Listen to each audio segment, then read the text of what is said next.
Arafo ya mamunyina akwaba na yemfa mumre NYANSAPO kasa mfonyine se NYANSAPO na waje sese yisane ne badwemba enne yabobo anan etietie mpabo so tiawa yababa bepiemu ewo Asafo a ewo Kumase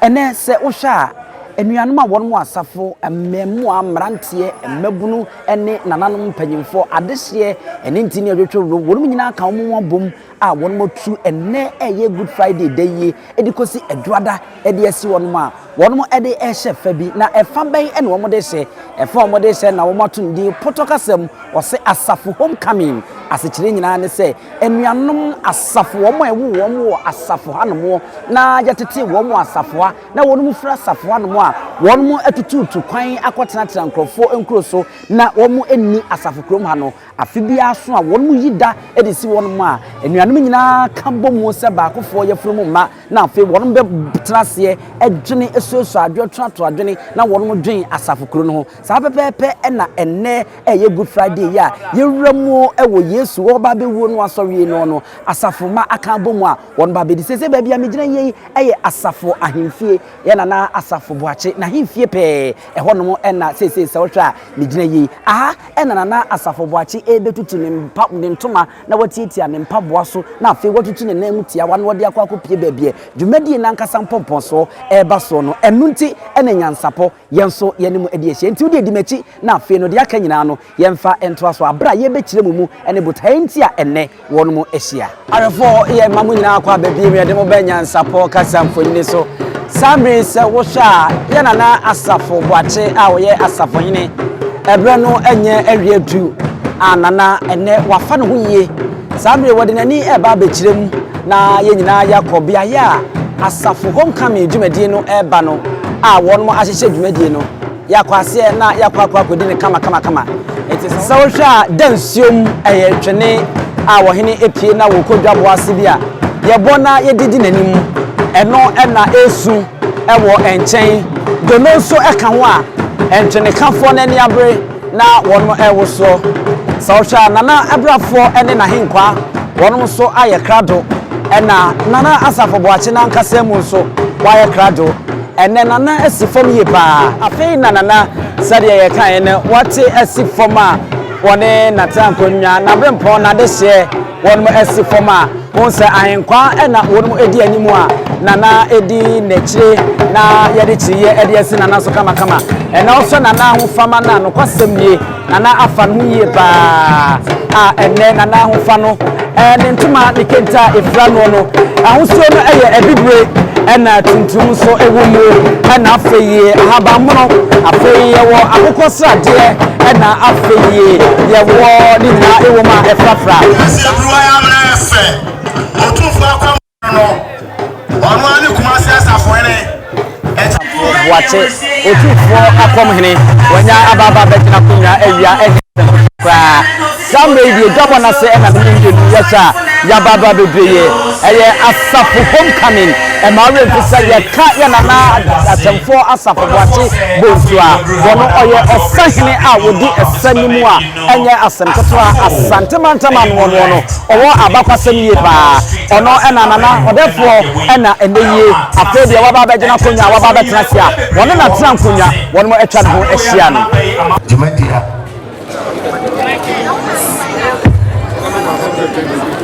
yashishe edisi na nana so etachire meneme committee for yeba nyabesre ne kwan wo mu a nyamanana akwaba adaroma nyabusa faso sisi madie se koso a wo nimpeso aso a ontintina eso mo ani chacha so no na ni monyam ne mpanyimfo ebetachire disemu mu achame wa hawie ya na boko boninim dwumadi enu anti na mu achame wa sampo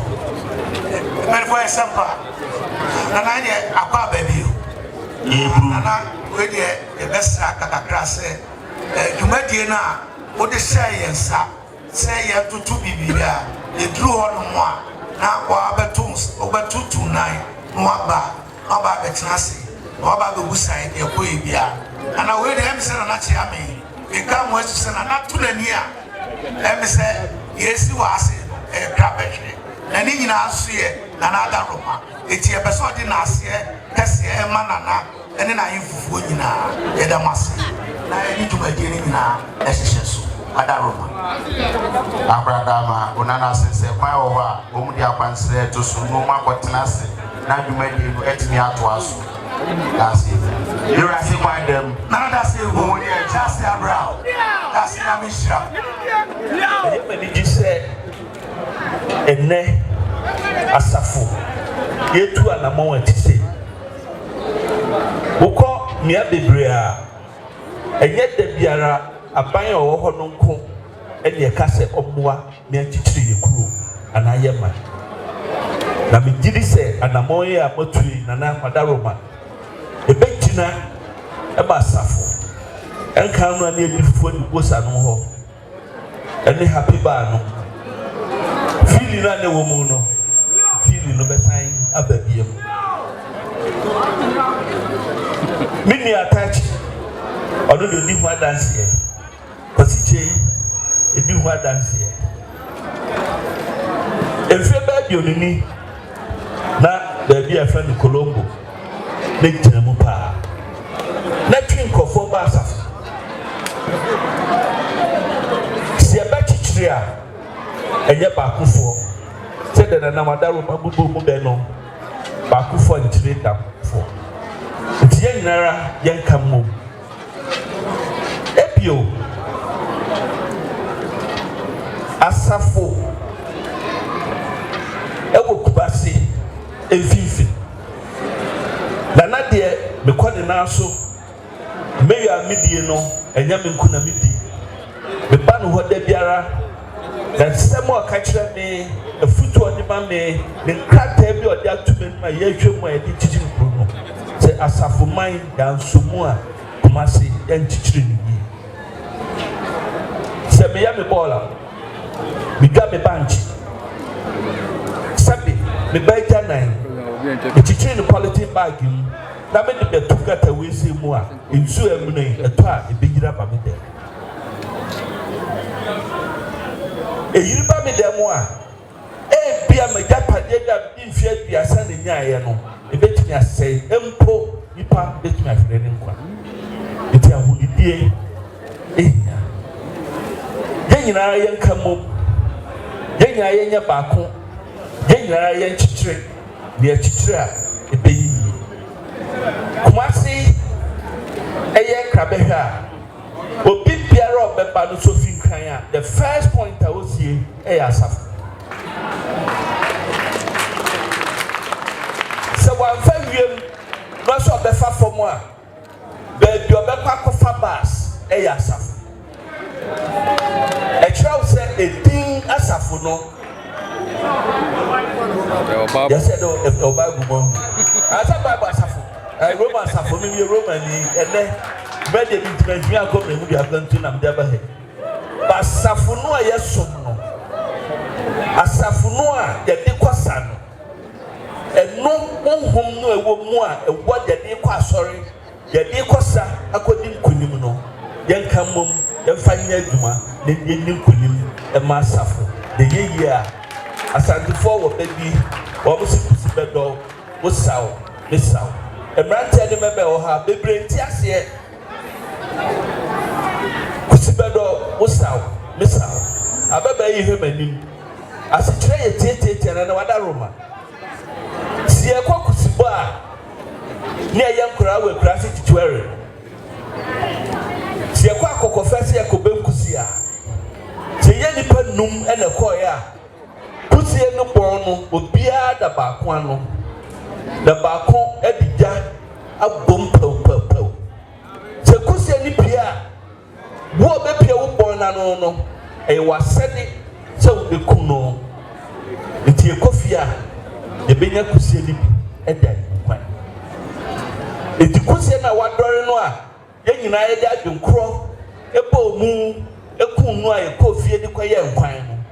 no nkwan ne de no bisabi nomai osuku sabi enomai enti kusi a wadore no soboa emi ekunu a usabi nom bisabi na mo ya bọ kokọ asa ye ja kusi no manokọ a man so akura hwe ye nya bi nyankwan sada no ye beda kom nti Asafo usibedo wosaw mesaw organizers me boboni pompaye so mo beta machi na bibia no akoso amamo we pledge aboamo 5,000 cedis 5,000 Ghana cedis from the mayor that's a can 50 million media mudi no be koso kama e de no nya be basa na kasa Otumfuo ti we o hwe Achemfour is a right hand man no post bi the man na hifie no e bi oba e o mekan o kan se bi na tuma otie na say yeso ya assembly no ye dia yeso be ye ma Asafo e bi na mfaso abaso e be ni me do bibia afisia panso but when some Asafo ya mon some from mayor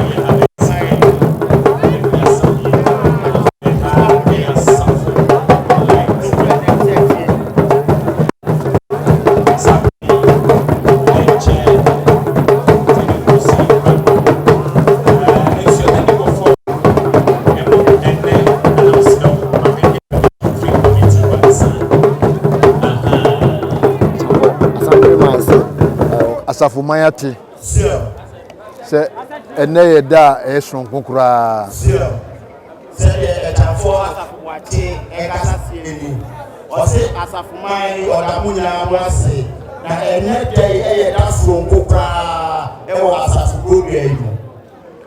ene se Asafo homecoming mu ina makoma pre se nka mu benya na mo aye enso ene na asie it's Asafo homecoming. Asafo manina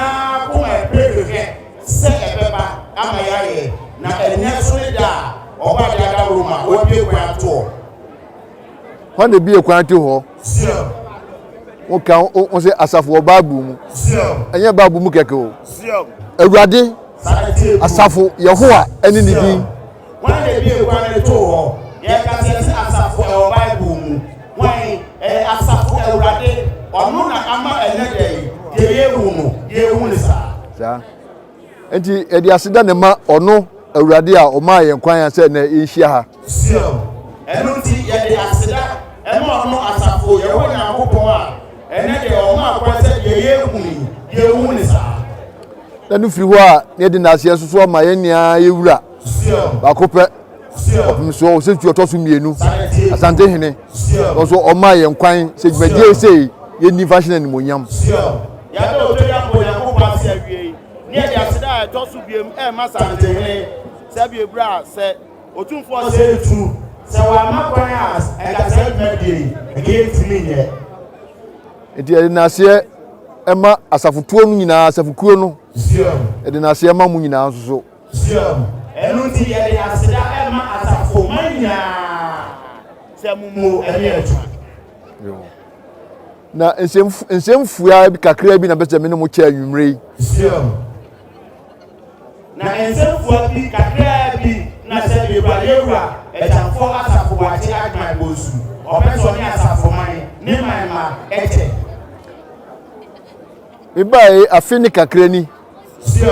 na asama mi kanda bia am se hu hia me pa en se yen adisua oni se education ebe konkan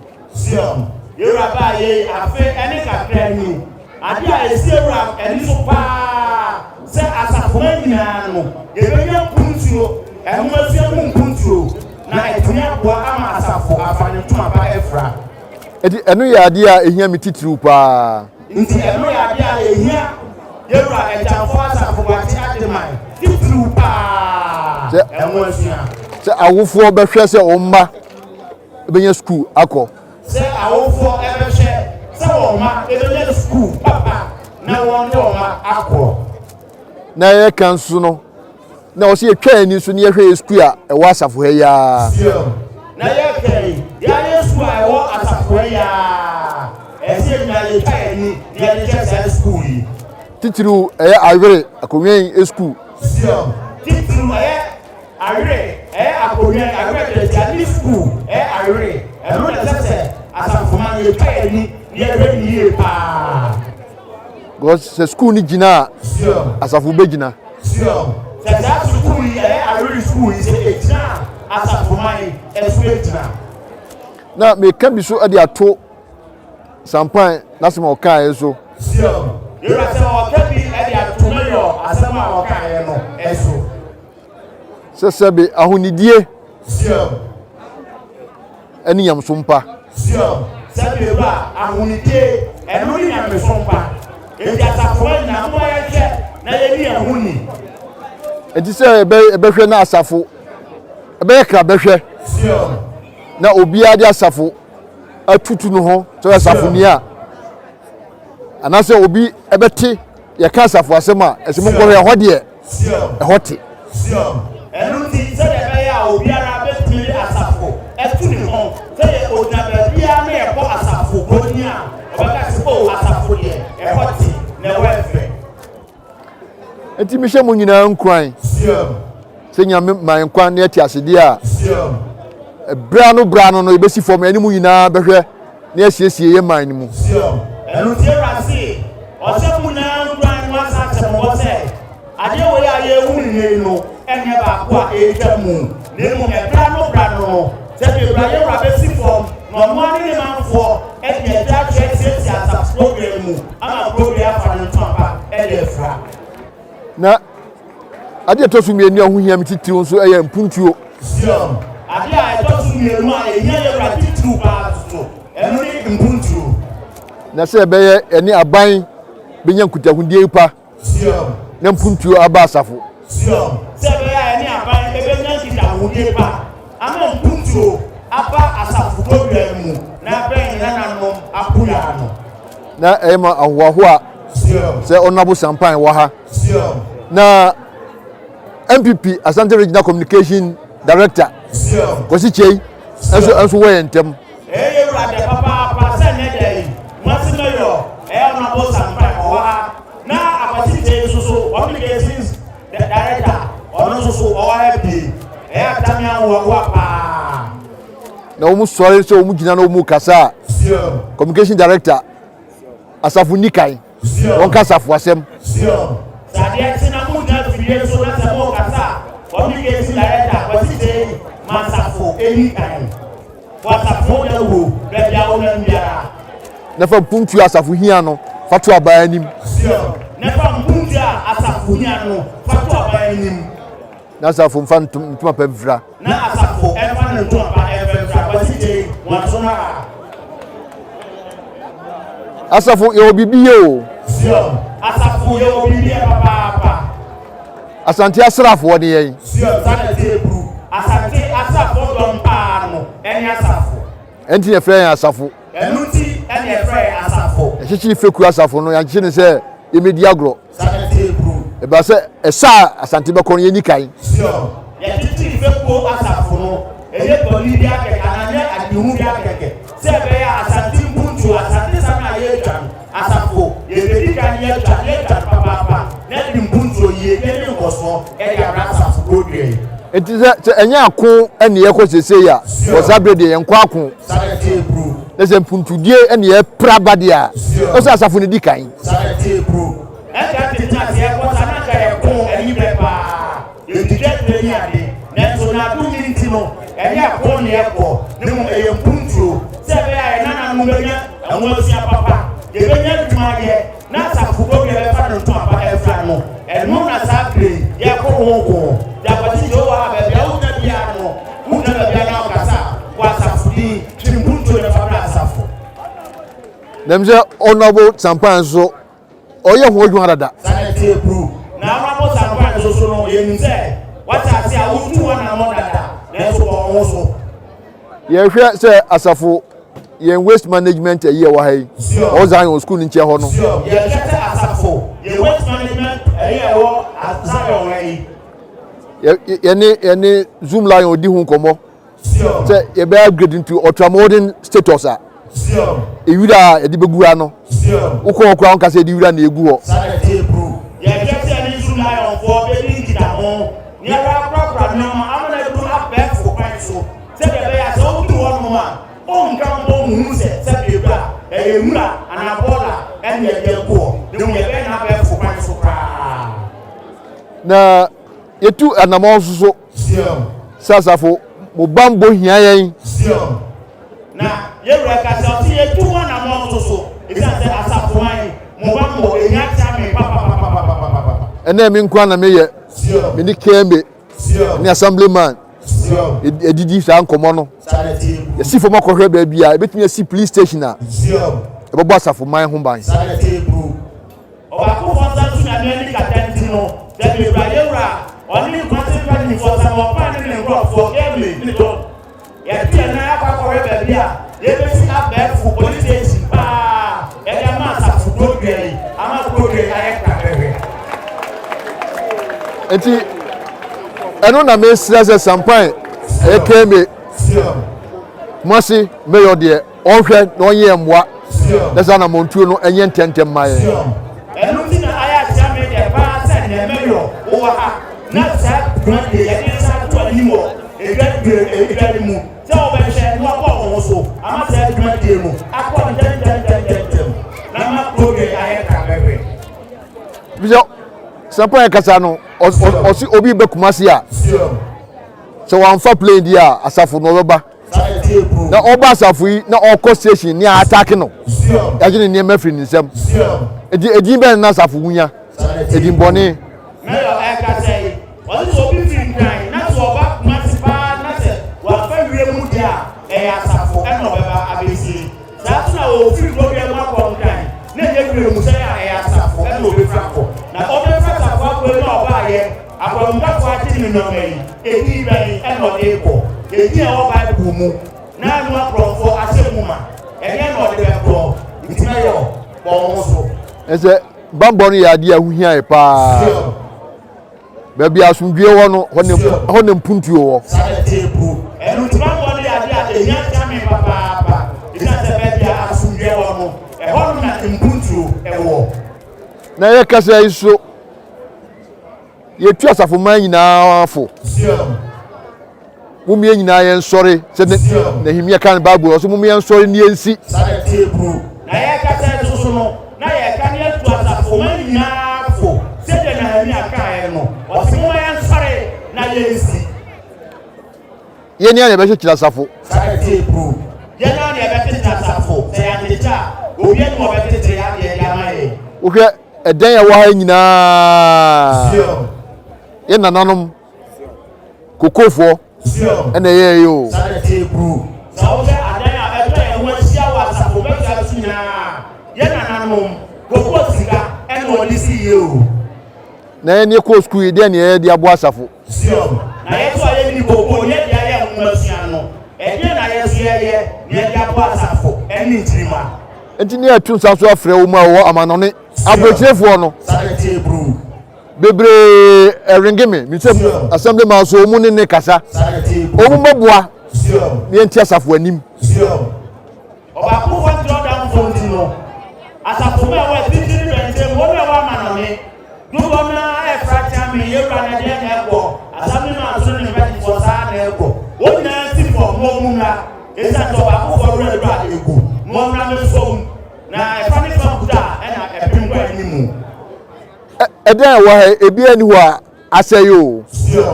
adaya wa Asafo ete wo sei ebi ani ho asayo se ukọ abroche na osi kro bi mu a eda bi wo si ho mfie ahanum ansusi ho so tu kwa kwa amanone na ko mu fie bia ene mra ti ade esi yo efie bia so bu fie ahanum esu be hu bia no ete de esi mu afase eye siesie sare tebu bonus maintenance sare tebu siesie boni na ka maintenance etina osi ya yin na ebua na dandada na wo ha no yen siesie na nyefe enu ti ene tete ye na ye bua na ade ya eta ye wo sei ye na ye siesie na dan ye ka bebe na dan ye da sa ndika yin na be gatu kura se pese Asafo ye sunu nkun na nka ansana bonye bebe ye nyina se be ye homecoming kese a edin kan pa no na nka de a Asafo nyina ya penti ni kama anye ye kura Seye rasi anu no. Seye na be ya Achemfour. Na na ye susu se. When I hear the moon, and I say, hey, homecoming, can see papa, no, not as I read the song, not that I was a for measures, and I have 74. We are painting na enchana nimkasa ebe wiye na asema me kan se sebi akonya metisue Asafohene medie no medima Asafofo enchana jame ni kasa ebe wiye oka ama obi ate se sebi ebra agredia yewra tisue otesuma Asafomai entino Asafohene fie no enya obi private home o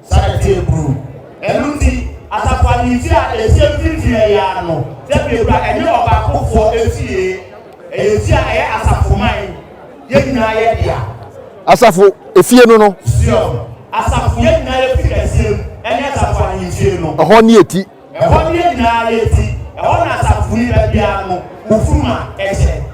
eho ne adwankobia Asafomai efie no eno ne Asafomai na ye adwankobia entino asemba papa boni eho ne ediba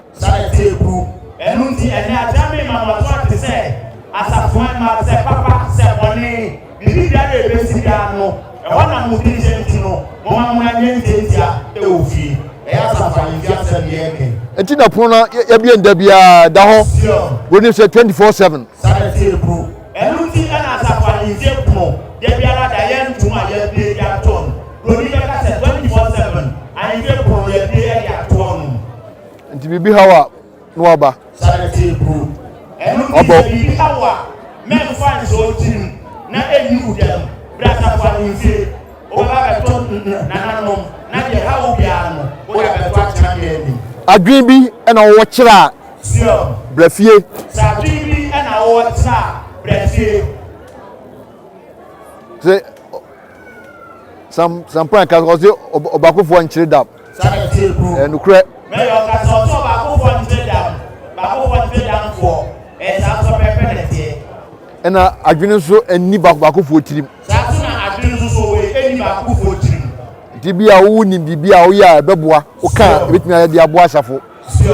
ebia na wo bibia wo betumi adwin bia betumi aboa Asafo bo bia papa me fa ntafi me kumi dirimu po fabra ni afanye yanyanne ho ni afantu na mo ebe ye duma tinam se Asafo ahemfie ni abie no enu ti na era Asafo ahemfie yentuma ye bie no eye nyina ye yi ebe ni abo so nti e ya ne sa adwin pa susu ye pa mo famra ni nyina anwendwen ho ni ehwe de be ye adwin pa esusu ye pa atete pa nti e ni ebe sa dan no e ya to no nti wo susu ye pa wo adwin pa bia no me fa ntafi fabra Asafomai fi babada jame ni mo bo ho ni afantu na mo ni mo Asafo de na tinam de kase be wie asida nam de ma Asafo kro ni nyina zero to ne kase be wie no e asida piesie e no de ma Asafo kro wie no mu ni ba nyina na maka kire won se ene ne da so a e homecoming a ye hwe animu December no ye launch no sa to dia to e busa po ani se ene dia ene ye homecoming a ye hwe animu December mu no ene dia ye launch sa homecoming no etine dia ya di bi homecoming no pa anu ate December ye nyam e mu aboa ye ho na ye hwe de be ye abronya no e de no aye kra be hwe enu dia wa ye tie ete dia ti se no na nyina ye ho kwa ni e de kwa dindrim ni a che kwampa be fa so a e December homecoming no ye be ye amana ye kra be hwe ya min kamu nyina mu yo la so da ma se ye wo nya go pon o sa mu nya ye ya so ma de ye wo nya go pon o sa ma na mi pia o sie ni nia na ne duru papa mo ko to ni yem a o to ni mo sabe na na etia ni nia igenta ashna na me aduma na patutu wache no nsia kwade na wo ha na ye fi ha akọ ti bomode asenchi na haya ena nyame ya to a yehia na hefo kro ye de atoso awusafo ye wi aye yo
romanto me yefe ni din de sey ni din de Obama akola wa no so na se otrimu usuma ense bratam se bedi akone be kwen bodi atwede na se Kofi Nro ni ya aben antima nyina ni mu ampata na wo yade